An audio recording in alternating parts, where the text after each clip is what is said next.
Picture this. The battlefield is drowned in smoke. The ground trembles under the weight of advancing steel, and the distant roar of engines cuts through the chaos. Out of the haze emerges a colossal figure, its cannon raised like a spear of fire, armor glinting in defiance of everything thrown at it. This is not a relic of past wars, nor a museum piece.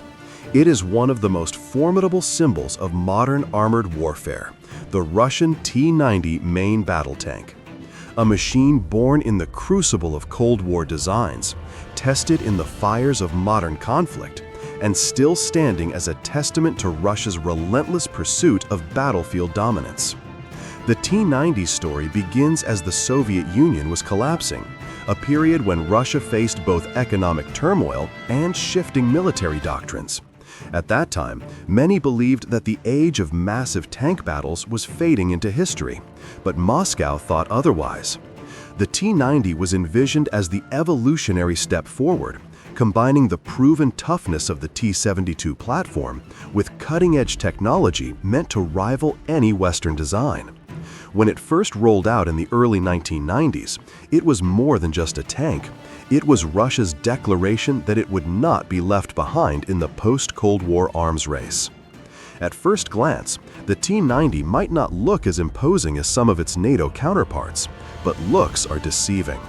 Beneath its compact design lies a lethal balance of firepower, protection, and mobility. Its 125mm smoothbore cannon is not only capable of firing conventional shells, but also guided missiles, allowing it to strike both tanks and low-flying helicopters with deadly precision. This flexibility gave it a distinct edge, enabling Russian tank crews to engage threats from distances where the enemy might least expect it. But perhaps the most striking feature of the T-90 is its armor system.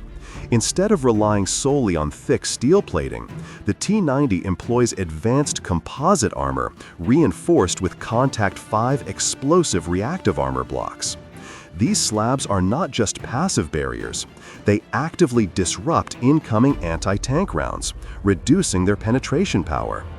For opponents armed with modern armor-piercing weapons, this was a nightmare. Suddenly, the easy kill they expected turned into a brutal and costly engagement. And then there's the element of electronic warfare packed into this beast. The Stora 1 system, often recognized by the eerie red eyes on the tank's turret, was a game-changer when it debuted.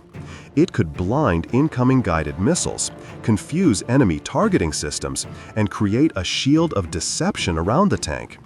To enemies relying on precision-guided munitions, the T-90 was like a phantom, able to survive encounters that would have destroyed lesser machines.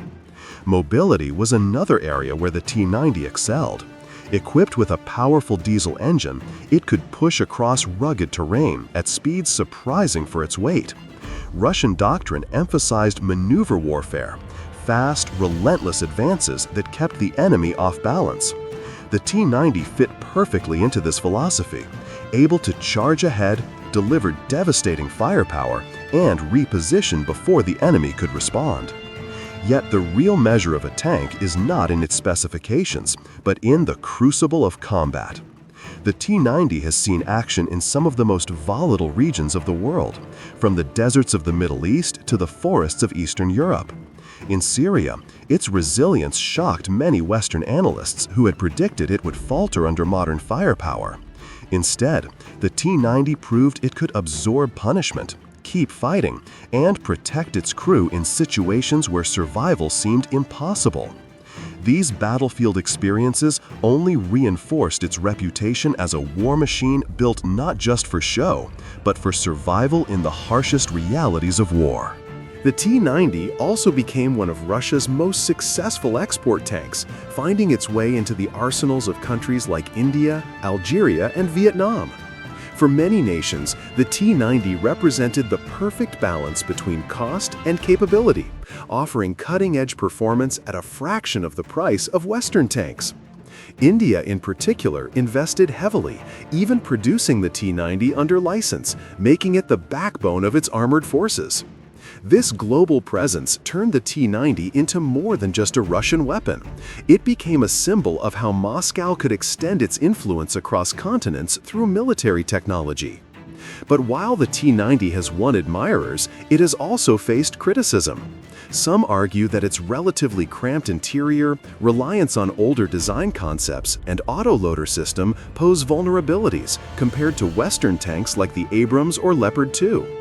Others highlight that modern drone warfare and top attack munitions represent new threats the T-90 was never fully designed to counter.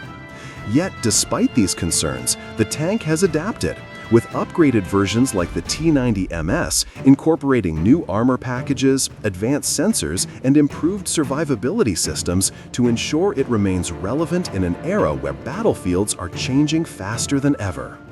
The enduring legacy of the T-90 lies not only in its engineering, but also in what it represents: resilience, adaptability, and the art of making the most out of available resources. While Western nations often chase perfection at astronomical costs, the T-90 embodies a different philosophy, one that prizes practicality, ruggedness, and combat effectiveness over luxury. In a real fight, that philosophy can often be the difference between victory and defeat. And so, as the dust settles on modern battlefields and the echoes of tank engines fade into silence, the silhouette of the T-90 remains etched in the minds of soldiers and strategists alike. It is not invincible, but it is undeniably formidable. It is not flawless, but it has proven time and again that it can endure where others fail.